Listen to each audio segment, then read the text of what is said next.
back with sometime in 2018. This actually happened to a high school friend of mine. Of course, we'll call her Kendra. Kendra was 16 at the time of this story, and she used to use social media. There were times where she had Facebook, and when she had Facebook, she started being connected with a lot of people. She had Facebook since she was 15, and she really enjoyed it quite a lot.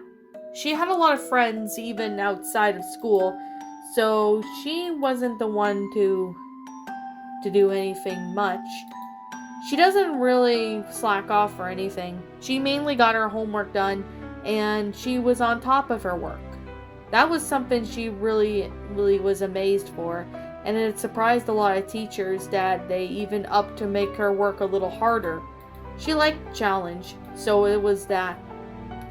One day when she was scrolling on Facebook watching some videos from some of her friends and liking their posts, she ended up getting a friend request by someone named Drake. She had no idea who Drake was, and she opened up Messenger to find that this Drake guy had a profile picture of what appeared to be a dragon. Okay, so he was into dragons. There was nothing really wrong with that, Kendra thought. So she started talking with Drake for a bit, and Drake asked if he was the Kendra that he was looking for, and she said, "No, it isn't, I don't know." And then Drake said, "Well, at least I can talk with you for a bit. How are you doing?" The conversation kept going back and forth, and honestly, Kendra really was starting to like this guy. When she got home from school, Drake called her, and he sounded like he was 16 or 17. He definitely sounded mature for his age, and he was actually into video games like for example Game of Thrones and stuff like that, which was pretty amazing. She really enjoyed it, and she really liked it a lot. There was nothing really much to really describe about how much she really enjoyed it. But needless to say, Kendra was starting to like this guy, and she started talking with him more and more. She started talking to him a bit more to get to know him, and he seemed like a pretty cool guy. However, though, it wasn't until maybe a week later when Drake suddenly stopped messaging Kendra. At first, Kendra thought that he blocked her, but it didn't make sense, and she could still go on his page. It didn't make sense, and it really was curious and wondered why that he stopped responding. Kendra started trying to type up Drake's name in the friends list and asked his friends if they can contact him and tell him that Kendra was wanting to see him. Of course, there was no response from any of his friends, since they said that they didn't even know her, or they didn't really talk with Drake that much. That's when Drake ends up deciding to contact Kendra again, at least a week later. Kendra ended up getting contacted by Drake, and Drake had said that he was busy, so it was why that he didn't had to be on Facebook. But however, though, Drake decided to ask Kendra out and asked her if she could meet up with him. Of course, Kendra said yes she could, and he decided to meet up with Kendra at a restaurant. Of course, they tried the coffee shop, which was not far from her house, so she drove herself over there with her driver's permit. When she got over there to the coffee shop, she waited for a little bit to see if he would show up. However, an unfamiliar vehicle pulled up near the coffee shop, and what appeared to be two men in the car. Kendra realized that she was catfished, and realized that this guy was not Drake at all. She ended up running back to her car and drove home as fast as she could. However, she took the long way just to avoid those guys from trying to find her. Of course, thankfully, they never did find Kendra. When Kendra finally got back home, she immediately blocked Drake and ended up going to the cops the next day. The cops could only do was to track the IP address, but they couldn't really do much since Drake hadn't physically done anything to hurt Kendra. Kendra is now being aware of what would have happened to her if she even followed more and more into the depths of online dating. She never did online dating like that again, and she's now being careful of who she adds on Facebook, because you never really know who's on the other side of the account.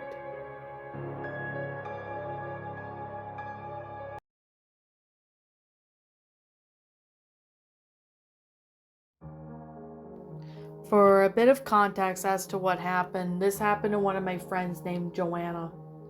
She was around 18 and in college at the time of this story, and this took place about maybe 6 or 7 years ago.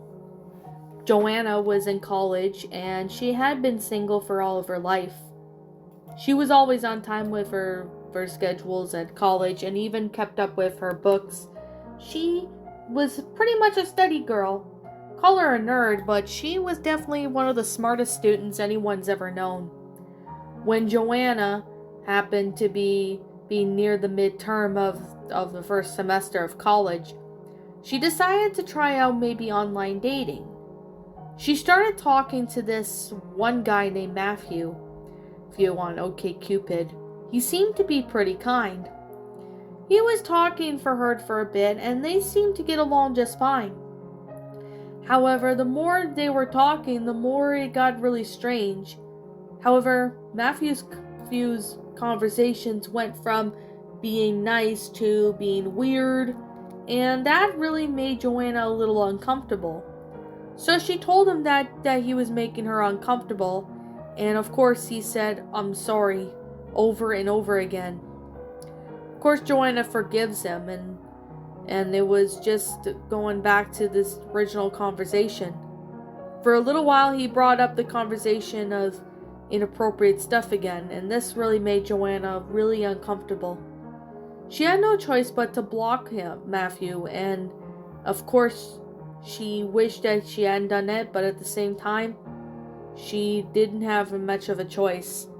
It wasn't until maybe a few days later when she went into her dorm to get something. When she was in her dorm, she looked to see that there was someone inside her closet. She ended up screaming and grabbing her phone and running out of the dorm. As she ran out of the dorm, she went to go find the security guards. The security guard went in and they dealt with him, but of course she went and alerted the campus security as well as the police. The police took Matthew away. It turns out that he had somehow hacked her IP address, all because of the fact that he rejected him and even told him off so many times and blocked him. He was trying to get back at her for all the shit that she did, but she had no choice. It was definitely one story that she had no idea what could have happened to her if she hadn't run out. What was this Matthew guy going to do? Was he going to hurt her? Was he going to rob her? Anything he was going to do was definitely very, very disturbing.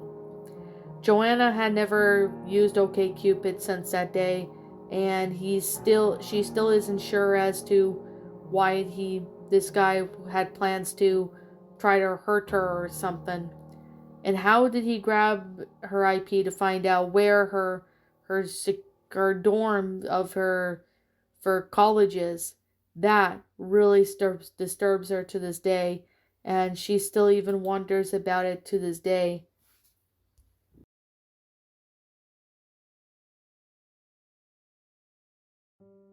A guy friend of mine happened to used to do online dating. 2 dates he went through didn't go well. One was back in 2012 and the other one was back in 2015. This was around 2016 when he was pretty much alone in his apartment. I'm gonna call him by the name of Anthony. Anthony was in his mid-20s and he had an apartment of his own. He had his job, which of course he did some woodworking and stuff, but he did have a side job as well for some extra cash on the side. He didn't really mind this job one bit, and he seemed to really enjoy it. However, it was the one of the things to bring money in the house, so it was what he could get. However, while he was pretty much at home one night, he ended up finding a really cute girl who happened to be maybe around his age, maybe at least a year or two older. Her name happened to be Sierra, and he chatted her by saying hi. She responded, and they both started talking. It was on OkCupid. It was on Tinder. So, she really found him really cute, and he did too. Anthony started asking Sierra questions like, where is she from, how old is she, etc. Sierra happened to be into lots of things such as The Walking Dead and even Pokemon. Of course, Anthony really liked this girl. She was actually pretty nice and even showed her profile pic. He seemed to be really intrigued by this and started talking with Sierra everywhere he went. Even during his breaks at work, he would talk to her, and she seemed to be pretty cool. However, it wasn't until a month later when they started video chatting, and Sierra actually really enjoyed it. She really started becoming more open about herself and being honest more, which Anthony really liked in a girl, which was being honest. However, that is when things started to get a little weird. It was about maybe a week later when Anthony realized that Sierra sent him a picture. He opened up the file to realize that it was some cuts. It appeared to be that her wrists was bleeding, and she typed back saying that she was beaten by a gang of boys from her old high school. This kind of confused Anthony and asked her why she did it. Did someone hurt her? She said that she did it since she was depressed. Now, at first, Anthony would think that maybe she was guilt tripping, but at the same time, he wasn't so sure. So he decided to type her back saying that she has to stop it. That's when Sierra keeps crying and coming over to talk to him on the phone, saying, "No, I can't. They're making me do this. Please help me." Of course, Anthony decided that he would call the police if she was going to do something very drastic. So he calmed her down and talked her out of it. It wasn't until maybe a few months later after talking when all of a sudden Anthony never got a text back from Sierra. She ended up texting him back saying goodbye, and that was all.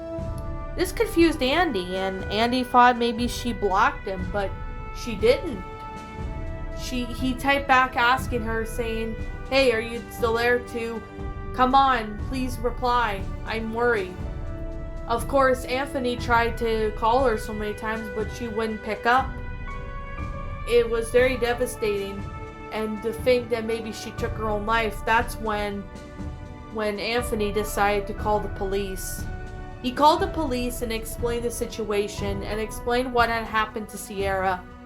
Of course, the cops ended up tracing the phone number and that to a house, and it turns out that Sierra was alone in her apartment when she overdosed on pills.